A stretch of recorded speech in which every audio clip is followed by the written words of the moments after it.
পরিবারের মধ্যে কোনো পার্থক্য করা, বিভেদ করা, এটার কোনো প্রশ্ন আসে না। আমরা বাংলাদেশের মানুষ, বাংলাদেশ, এইটি আমরা নিশ্চিত করতে চাই। এটা নিয়ে আর কোনো বাদ বিবাদ ইত্যাদি জানি না।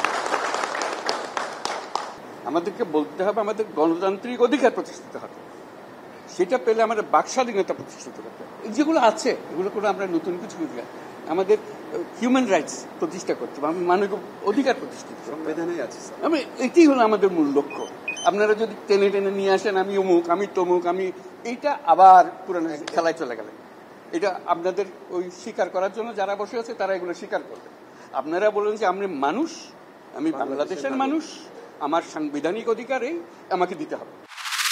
তার স্ত্রী এবং সন্তান জানায় যে একটা ছেলেই তার আছে, মেয়েটার বিয়ে হয়ে গেছে, তাদের ঘরে চাল নাই, তারা আসতে পারবে না ঢাকাতে, তাদের এই খরচ দেওয়ার সামর্থ্য নাই, এবং তাদের কৃষি ব্যাংকের একটা লোন আছে প্রায় 1.5 লক্ষ টাকার। এটা নিয়ে তারা এই অবস্থাতেও কৃষি ব্যাংক তাদেরকে প্রেসার দিচ্ছে। তো অবশেষে বিবেকের তাড়নায় আর থাকতে না পেরে আজকে এসে খুনি হাসিনার এগেনস্টে হত্যা মামলার জন্য আবেদন করেছি। হত্যার বিচার সর্বোচ্চ যেটা হয় ফাঁসি, আমি সেটাই চাই। তারপরেও আমার কথা হচ্ছে যে শুধু এই একটা না, জুলাইতে সমস্ত বাংলাদেশে যত মানুষ, যত ছাত্র, যত শিশু, যত বৃদ্ধ, প্রত্যেকের খুনের বিচার চাই।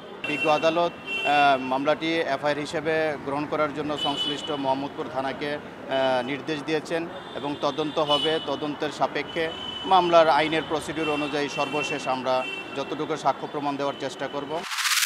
পুলিশ অনুতপ্ত, তাদের সবার লিস্ট আমাদের কাছে আছে। আপনারা 2-1 দিনের মধ্যে অ্যাকশন দেখবেন, কারণ আমি তো এটা মালিক না, আমি সাইন করতে পারি, এটা 2টা ধাপ গিয়ে তারপর এটা হবে।